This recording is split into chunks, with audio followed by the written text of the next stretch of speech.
Part 5 है 1 minus sine x equals to 2 cos square x. तो यहाँ पे स्टूडेंट्स मैं कॉस स्क्वायर एक्स की जगह लिखूंगा 1 माइनस साइन स्क्वायर एक्स, सामने ये रीजन देनी।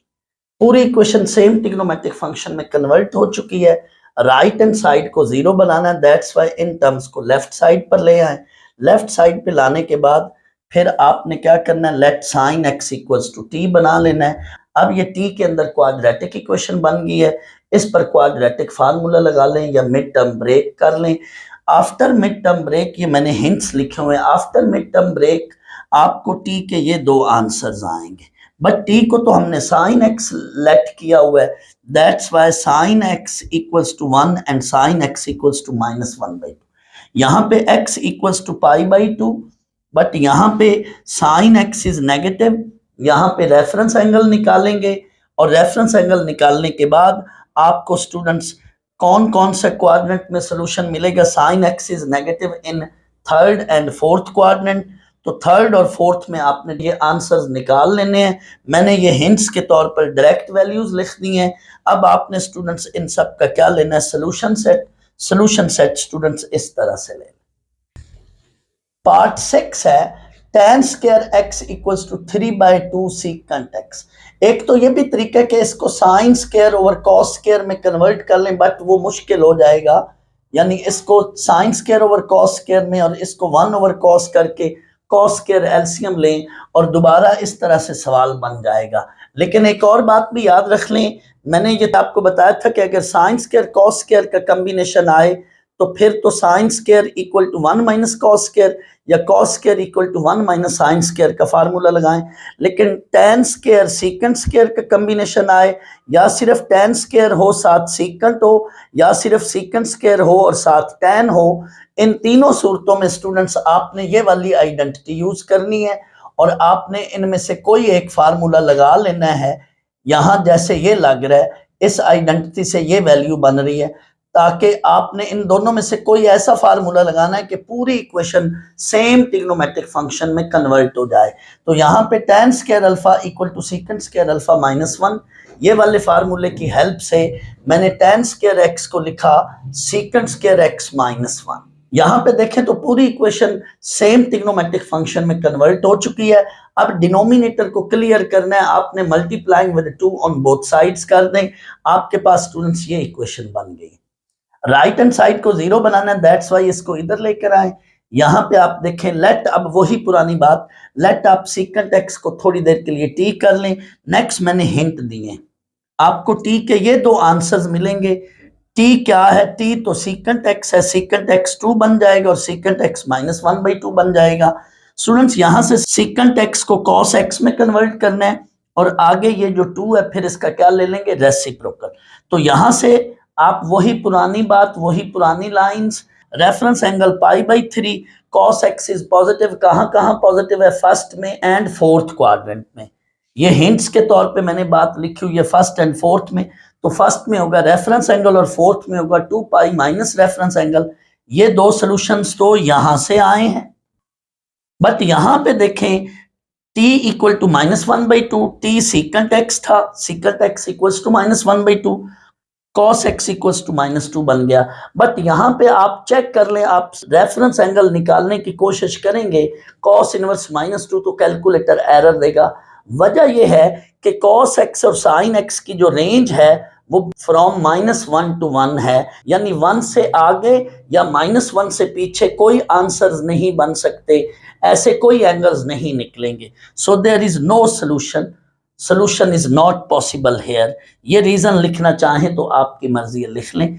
तो हमारे पास सिर्फ यही दो सोल्यूशंस आए हैं, यहां से आपने स्टूडेंट्स क्या बना लिया, सोल्यूशन सेट बना।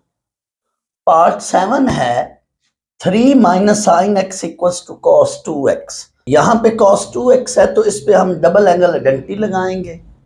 cos 2x को लिखेंगे cos square x minus sine square x।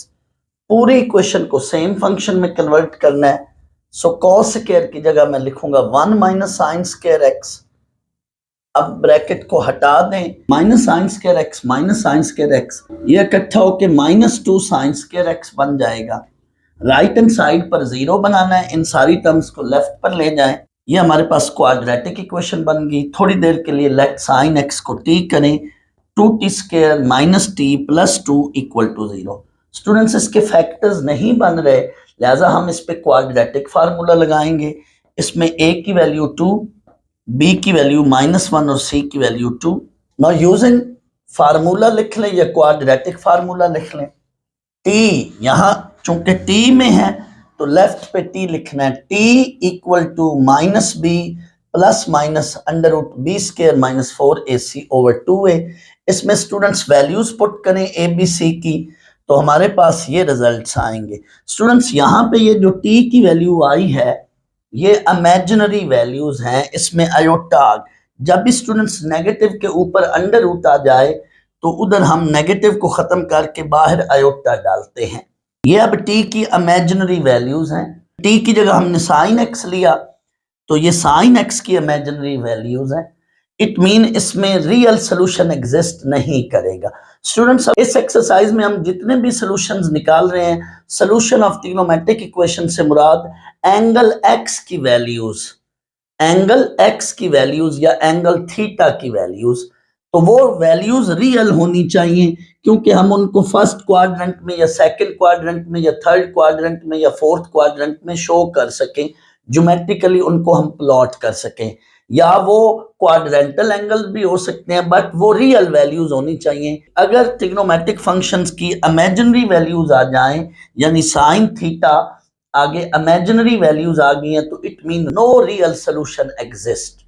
Angle x या थीटा की कोई रियल वैल्यू नहीं आ रही, तो इसमें आप ये जुमला लिख सकते हैं, it is imaginary solution, no real solution possible.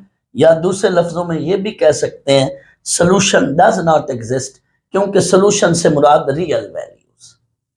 Students ये क्वेश्चन 4 का लास्ट पार्ट 8 है। यहां हमें कहा जा रहा है sine theta plus cos theta equal to 1, इसको सॉल्व करें।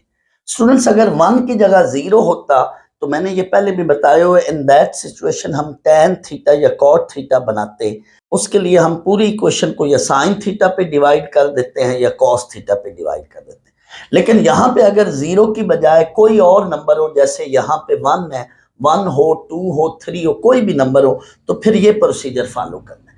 आपने क्या करना है, लेफ्ट साइड पे साइन थीटा या cos थीटा में से किसी मर्जी वैल्यू को आप उधर ले जाकर स्केलिंग ऑन बोथ साइड कर देंगे। यहां पे जैसे मैंने cos थीटा उधर ले गया हूं, आप साइन थीटा को भी ले जा सकते हैं। तो cos थीटा उधर जाके माइनस cos थीटा हो जाएगा, तो ये वैल्यू बनी 1 minus cos theta, scaling on both sides. Left side पे साइन स्क्वायर थीटा बनेगा, बट राइट साइड पे a minus B whole square का फार्मूला लगेगा। तो यहाँ पे a square plus b square minus 2ab। Students मैंने पूरी इक्वेशन को सेम ट्रिग्नोमेट्रिक फंक्शन में कन्वर्ट करना है, तो यहाँ पे मैं साइन स्क्वायर थीटा की जगह लिखूंगा 1 माइनस cos स्क्वायर थीटा। आप में से कोई बच्चा ये भी कह सकता है कि सर आप cos स्क्वायर थीटा की जगह 1 माइनस साइन स्क्वायर थीटा कर दें, वो भी हम कर सकते थे, लेकिन फिर ये cos थीटा रह जाएगा। हमारा मकसद या हमारी ख्वाहिश ये होती है कि पूरी इक्वेशन में सेम ट्रिग्नोमेट्रिक फंक्शन आ जाए। तो ये देखें पूरी इक्वेशन में सेम ट्रिग्नोमेट्रिक फंक्शन बन गया। अब ये 1 और ये 1 कैंसिल हो जाएगा, हमारे पास बाकी ये वैल्यू रह जाएगी। स्टूडेंट्स इधर ये माइनस cos स्क्वायर थीटा और इधर ये cos स्क्वायर थीटा है, इसको उधर ले जाऊंगा, ये उधर जाके प्लस cos स्क्वायर थीटा हो जाएगा। cos square theta plus cos square theta ये क्या हो जाएगा, 2 cos स्क्वायर थीटा, साथ ये माइनस 2 cos थीटा। वैसे यहाँ पे स्टूडेंट्स आप ये भी काम कर सकते हैं कि टेकिंग 2 cos थीटा कॉमन, या पहले डिवाइडिंग विद 2 करके फिर cos थीटा कॉमन लें। तो मैंने पहले डिवाइडिंग विद 2 किया and then cos theta common लिया। ये देखें dividing by 2 on both side किया है। अब taking cos theta common, cos theta यहां से कॉमन लिया है, तो अंदर ये वैल्यू रह जाएगी cos थीटा और इसकी जगह क्या रह जाएगा, -1। देखें इसको अलग 0 पुट करें और इसको अलग 0 पुट करें, cos थीटा इक्वल टू 0। तो याद करें लफ्ज क्वाए, cos is 0 on y axis. तो y एक्सिस पे ये दो एंगल्स होते हैं, एक 90 डिग्री और एक 270 डिग्री। दैट्स वाई थीटा को मैंने π/2 एंड 3π/2 ले लिया, यानी 90 डिग्री एंड 270 डिग्री। इधर देखें cos थीटा -1 इक्वल टू 0, 1 को उधर ले जाएं, cos theta equal to 1, theta की कौन सी वैल्यू होगी on positive side of X axis, तो वो स्टूडेंट्स 0 है। स्टूडेंट्स जब भी गिवन इक्वेशन का हम स्क्वायर लें तो इनफैक्ट ओरिजिनल इक्वेशन यानी गिवन इक्वेशन की शक्ल बदल गई, तो वहां से जो हमें रूट्स आया करते हैं वो उस न्यू इक्वेशन को तो जरूर सेटिस्फाई करते हैं, बट हमने चेक करना होता है कि क्या ये रूट्स ओरिजिनल इक्वेशन को सेटिस्फाई करते हैं या नहीं।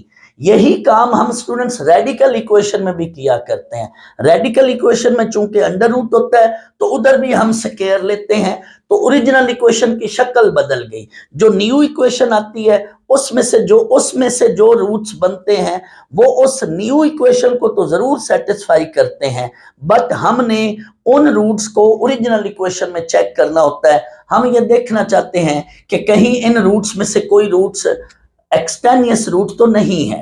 दैट्स वाई इन रूट्स को हम ओरिजिनल इक्वेशन में जरूर चेक करते हैं। यानी जिस सवाल के अंदर, जिस इक्वेशन के अंदर, जिस प्रॉब्लम के अंदर आप अपनी तरफ से स्क्वेयरिंग ऑन बोथ साइड्स करते हैं, तो जो वहां से रूट्स आते हैं उन रूट्स को आपने ओरिजिनल इक्वेशन में जरूर चेक करना है। तो मैंने इन तीनों रूट्स को ओरिजिनल इक्वेशन में चेक करना है और ये आपका नीट वर्क होगा। यानी आप पहले थीटा इक्वल टू 0 इसमें पुट करेंगे। ये देखें यहां पे sine 0 plus cos 0 equal to 1। हमने ये चेक करना है कि क्या 0 इस गिवन इक्वेशन को सेटिस्फाई कर रहा है, यानी इसको ट्रू बना रहा है। साइन 0 0 कॉस 0 1 1 इक्वल टू 1, इसको ट्रू कहते हैं। इट मीन ये हमारा सोल्यूशन कंफर्म है।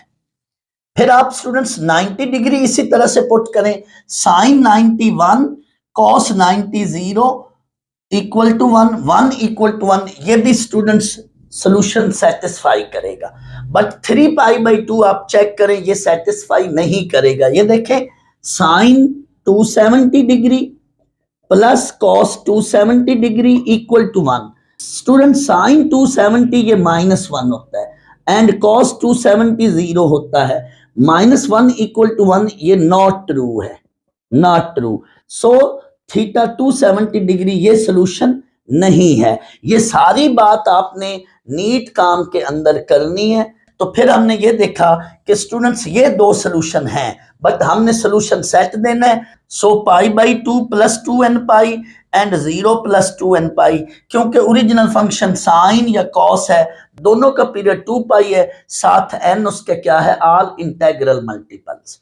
स्टूडेंट्स आप रिकॉल करें, आप ये भी कह सकते हैं कि सर वाई एक्सिस का जनरेटर यहां आपने नहीं लिया जो कि ये होता है। तो स्टूडेंट्स वो मैंने इसलिए नहीं लिया कि मुझे अभी शक था कि क्या पता जो negative side of Y axis है उसका जो एंगल है 270 डिग्री, ये पता नहीं गिवन इक्वेशन को सेटिस्फाई करेगा या नहीं। दैट्स वाई मैंने प्लस वाई एक्सिस या नेगेटिव वाई एक्सिस दोनों के अलग अलग एंगल लिए हैं, टोटल जनरेटर नहीं लिया, क्योंकि मुझे अभी शक था कि मुमकिन है इनमें से कोई सोल्यूशन सेटिस्फाई करेगा और कोई नहीं करेगा। स्टूडेंट्स ये जो मेथड है ये आपकी बुक में एक एग्जाम्पल भी है, दैट इज एग्जाम्पल 37। उसका स्टूडेंट्स पेज बनता है 396। ये वहां पे देखें, इस पेज पे देखें, हूबहू एक ऐसी एग्जाम्पल, एक इसी तरह का क्वेश्चन उधर पड़ा है, आप देखिएगा उसमें यही मेथड किया गया। बट इस क्वेश्चन को एक और मेथड से भी मैं करा देता हूं, आपको जो इजी लगे दोनों में से आप वो फॉलो कर लें। स्टूडेंट्स ये इसका सेकंड मेथड है, sine theta plus cos theta equal to 1। इसको लेट आप इक्वेशन ए कर लें। आप स्टूडेंट्स रिकॉल करें एक्सरसाइज 10.1 पेज 296 पर आप जाकर देखें। क्वेश्चन 13 में हमें कहा जा रहा है 4 sign theta plus 3 cos theta, इसको r साइन थीटा प्लस 5 में कन्वर्ट करें। यानी जब भी आपको कोई इस तरह की फॉर्म हो जिसमें sign theta plus cos theta हो या sine theta minus cos theta हो, अगर माइनस होगा तो यहां फिर माइनस हम ले लिया करेंगे। तो हम इस गिवन इक्वेशन को जब इस फॉर्म में कन्वर्ट करते थे तो उसका क्या प्रोसीजर था, उसका क्या तरीकाकार था, मैं रिकॉल करवा देता हूँ। कॉफिशिएंट ऑफ साइन थीटा उसको आपने लेट करना है R cos phi, and coefficient of cos theta उसको आपने लेट करना है आर साइन फाई। वहां से स्टूडेंट्स आपने आर भी निकालना है और फाई भी निकालना है, और उस आर और फाई की वैल्यू को इसमें पुट कर देना है। आर हम कैसे निकालते थे, squaring the equation and then adding, तो हमें आर मिल जाता था। फाई हम कैसे निकालते थे, उन इक्वेशंस को डिवाइड करते थे तो हमें फाई मिल जाता था। यही काम मैंने इस क्वेश्चन में अभी करना है।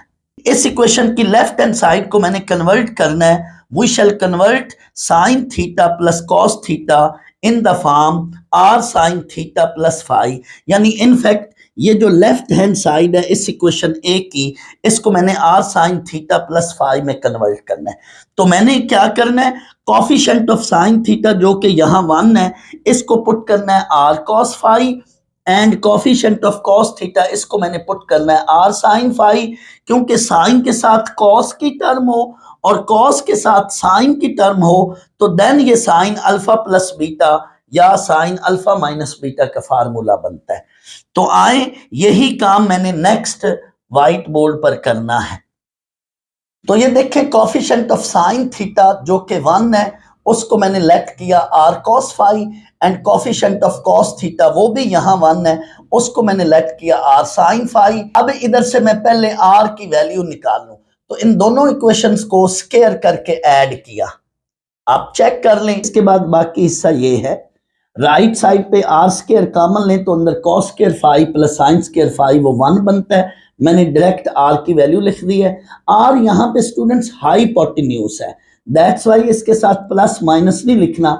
आप ये चेक करें ना, cos phi 1 over R and sine phi ये भी 1 ओवर आर, यानी बेस ओवर हाइपोटेन्यूज और इधर परपेंडिकुलर ओवर हाइपोटेन्यूज। ये आर जो है ये हमारा हाइपोटेन्यूज है।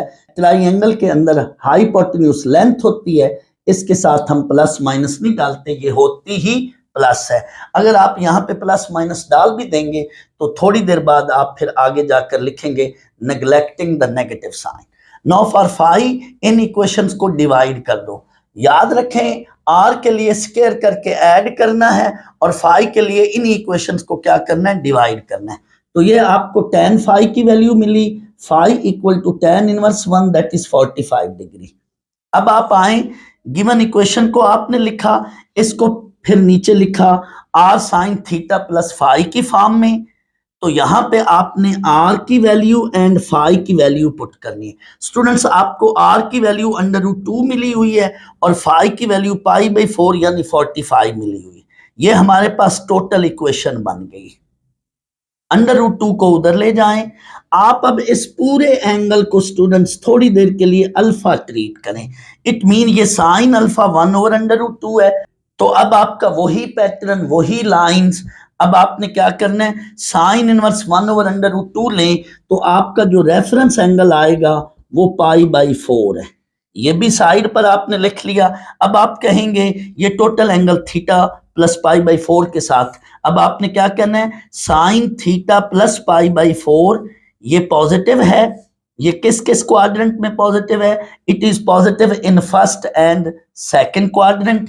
यही सेंटेंस मैंने लिखा है, ये देखें, sine theta plus π/4 is positive in first and second quadrant and reference angle is π/4। Now in first quadrant आप रिकॉल करें, ये जो भी एंगल है इस एंगल को हम लिखते हैं दैट इज रेफरेंस एंगल। यहां से थीटा की क्या वैल्यू आएगी, π/4 को उधर ले जाए तो थीटा की वैल्यू आ गई 0। नेक्स्ट, इसी एंगल का अब सेकंड क्वाड्रेंट में सॉल्यूशन बनाना है, तो यही जो एंगल है इसको हम लिखेंगे पाई माइनस रेफरेंस एंगल π/4, सो पाई माइनस π/4। स्टूडेंट्स, इसका एलसीएम लें तो ये 3π/4 बन गया। अब आपको थीटा की वैल्यू निकालनी है तो π/4 को उधर ले जाएं, उधर ये जाकर माइनस हो जाएगा। आप इसका एलसीएम लें तो ये दूसरी वैल्यू π/2 आई। ये दोनों वैल्यूज आ गई हैं। ये वही दो वैल्यूज हैं जो पहले वाले मेथड में भी हमारा सॉल्यूशन बनी थी।